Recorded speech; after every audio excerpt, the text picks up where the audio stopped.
बिहार के मुख्यमंत्री नीतीश कुमार की इंडिया टीवी से खास बातचीत। कहा फिर से बनेगी एनडीए की सरकार। नीतीश ने तेजस्वी के 10 लाख नौकरियों की बात को बताया बोगस। कहा लालू राज में सैलरी तक नहीं मिलती थी। सीएम नीतीश ने कहा हमारी सरकार में लोगों की आमदनी बढ़ी। तेजस्वी यादव बेतुकी बातें करते हैं। नीतीश कुमार बोले कोरोना के वक्त हमारे खिलाफ अफवाहें उड़ाई गई। कुछ लोगों की आदत है उल्टी बातें करना।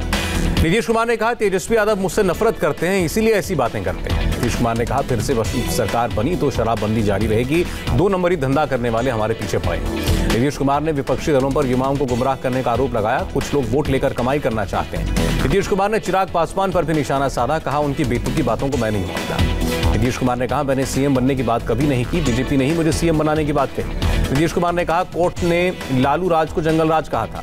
बिहार विधानसभा चुनाव में दूसरे चरण के लिए मंगलवार को वोटिंग। 13 जिलों की 94 सीटों पर मतदान।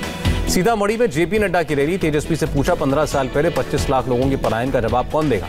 दरभंगा की रैली में नड्डा की मतदाताओं से अपील जो काम करने वाले हैं उनको काम दीजिए, बेईमानों को आराम दीजिए। नड्डा ने कहा जंगल राज के तेल पिलावन लाठी घुमावन के मसलों की जगह अब प्रगति चुनावी मुद्दा है। वाल्मीकि नगर में सीएम योगी की रैली। कहा बिहार को लूटने वाले रोजगार का झुनझुना बजाकर ठगने की कोशिश कर रहे हैं। योगी आदित्यनाथ ने कांग्रेस और आरजेडी को निशाने पर लेते हुए कहा विभाजन की राजनीति करते हैं दोनों। सीएम योगी आदित्यनाथ ने कहा पहले वोट के लिए देश को बांटा, अब जाति और धर्म के आधार पर बांट रहे हैं। योगी ने कहा ये गरीबों को अनाज क्या देंगे, पशुओं का चारा तक खा गए। प्रधानमंत्री मोदी ने गरीबों को अनाज दिया। योगी आदित्यनाथ ने परिवारवाद का मुद्दा उठाया। कहा हमारे लिए पूरा देश परिवार है, विपक्षियों के लिए देश से बड़ा परिवार है।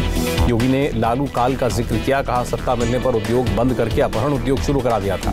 रक्सौल में योगी आदित्यनाथ बोले ये प्रधानमंत्री मोदी का नया भारत है, बिना भेदभाव के सबका विकास किया। योगी ने कहा मोदी सरकार ने पाकिस्तान को घर में घुसकर सबक सिखाया।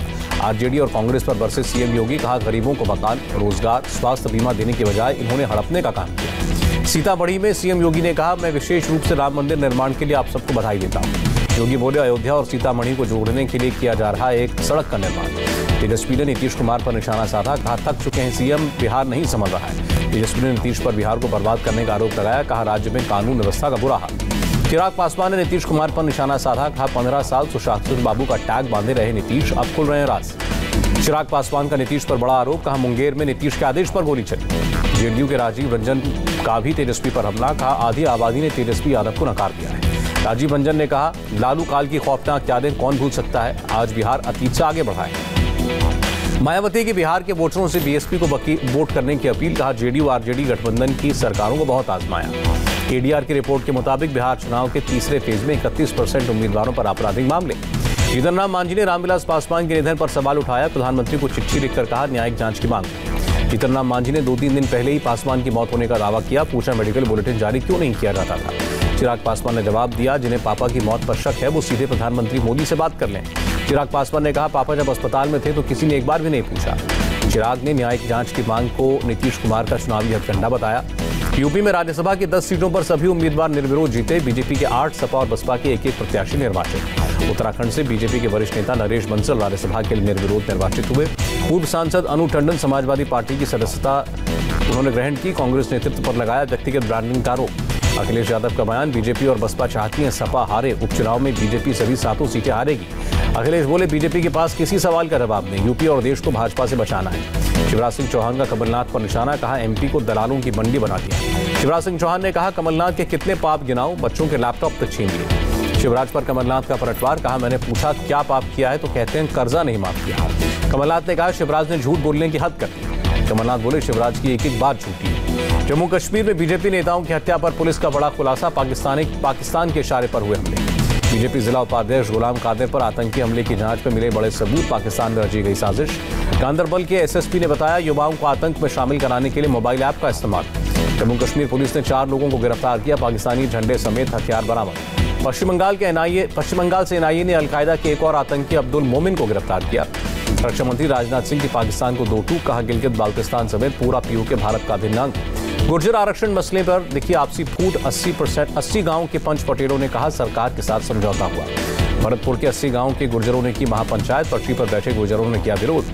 राजस्थान में गुर्जर आंदोलन का दूसरा दिन आज। आरक्षण की मांग को लेकर प्रदर्शन जारी। किरोड़ी सिंह बैंसला के समर्थक कर रहे हैं प्रदर्शन। गुर्जर प्रदर्शनकारियों ने आरक्षण पर अनदेखी का आरोप लगाया। कहा रेलवे ट्रैक पर बात करने के लिए सरकार के प्रतिनिधि आए।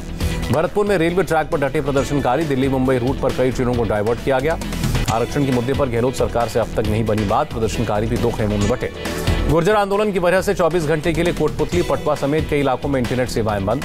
आंदोलन की वजह से हिंडौन सिटी से बयाना सेक्शन की 19 ट्रेनें डायवर्ट। राहुल गांधी ने ट्वीट करके प्रधानमंत्री मोदी पर फिर हमला बोला, कहा किसानों ने मांगी मंडी, थमा दी भयानक मंदी। सुप्रीम कोर्ट ने केंद्र के से भगौड़े कारोबारी विजय माल्या के प्रत्यर्पण को लेकर रिपोर्ट मांगी, केंद्र से 6 हफ्तों में रिपोर्ट देने को कहा। बिहार के पूर्व मुख्यमंत्री सतीश प्रसाद सिंह का निधन, दिल्ली में ली अंतिम सांस। मुंबई में दाऊद की संपत्तियों की नीलामी होगी, दाऊद की कुल 7 प्रॉपर्टीज की 10 नवंबर को नीलामी होगी। पर्यावरण और वन मंत्रालय को एनजीटी का नोटिस, पूछा क्या 7 नवंबर से 30 नवंबर तक पटाखों पर पाबंदी लगा दी जाए। उद्धव ठाकरे पर अभद्र टिप्पणी करने वाले समित ठक्कर को जमानत के बाद तुरंत बाद ही कोर्ट परिसर से पुलिस ने फिर गिरफ्तार किया। दिल्ली में अब नई मैन्युफैक्चरिंग इंडस्ट्री को खोलने की इजाजत नहीं, सर्विस इंडस्ट्री और हाईटेक इंडस्ट्री को छूट। दिल्ली सरकार के प्रस्ताव पर केंद्र की स्वीकृति पर केजरीवाल ने जताया आभार, कहा केंद्र के इस फैसले से दिल्ली के औद्योगिक क्षेत्रों की सूरत बदलेगी। दिल्ली में हिंसा मामले में आरोपी स्कूल संचालक फैजल फारूक की जमानत पर रोक, हाईकोर्ट ने निचली अदालत का फैसला पलटा। तबलीगी जमात मामले पर सभी जिला अदालतों को सुप्रीम कोर्ट का निर्देश, विदेशी नागरिकों के खिलाफ दर्ज मामलों की सुनवाई में तेजी लाने को कहा। मथुरा के मंदिर में नमाज पढ़ने पर 4 लोगों पर केस दर्ज, धार्मिक भावनाएं भड़काने की धारा में बरसाना मामले में मामला दर्ज हुआ।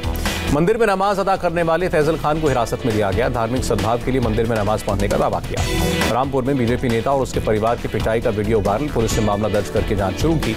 हाथरस केस में इलाहाबाद हाईकोर्ट की लखनऊ बेंच में आज की सुनवाई पूरी, 25 नवंबर को अगली सुनवाई।